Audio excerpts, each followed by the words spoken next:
సిరిసిల్లలో ఉన్నటువంటి ఒక సంజయ్ ఝా అని చెప్పిన ఒక కలెక్టర్ ఎవరైతున్నారో మొత్తం ఆయన ఏదో సిరిసిల్ల కాంగ్రెస్ పార్టీ అధ్యక్షుడు అన్నటువంటి ఒక రీతిలో అక్కడ వ్యవహరిస్తూ తప్పుడు కేసులు పెడుతూ కేటీఆర్ గారి యొక్క అభిమానుల పైన ఇష్టం వచ్చినటువంటి దాష్టికాలకు పాల్పడుతూ ఇవాళ పెద్ద రాచకాలకు ఆయన పాల్పడతా ఉన్నాడు.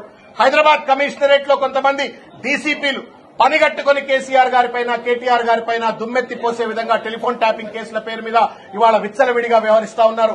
అనేక మంది సబ్ ఇన్స్పెక్టర్ ఆఫ్ పోలీసెస్, అనేక మంది సర్కిల్ ఇన్స్పెక్టర్స్, అనేక మంది ఏసీపీలు, డీసీపీలు, ఆర్డీఓలు ఇట్లా రేవంత్ రెడ్డి తొత్తులుగా మారిపోయి ఇవాళ భారత రాజ్యాంగ విలువలను సంప్రదాయాలను పూర్తిగా కూడా తుంగలో దొక్కుతూ ఇవాళ దుర్మార్గమైనటువంటి రీతిలో వ్యవహరిస్తూ మొత్తం రాజ్యాంగ విలువలని ప్రజాస్వామ్య స్ఫూర్తిని కూని చేస్తా ఉన్నారు.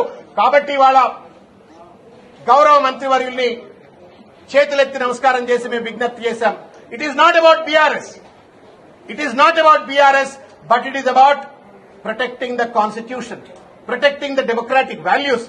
ప్రజాస్వామ్య విలువలను కాపాడాలా, రాజ్యాంగాన్ని కాపాడాలా. ఇవాళ రేవంత్ రెడ్డి అధికారంలో ఉన్నాడు, రేపు మళ్ళా బీఆర్ఎస్ పార్టీ అధికారంలోకి వస్తుంది.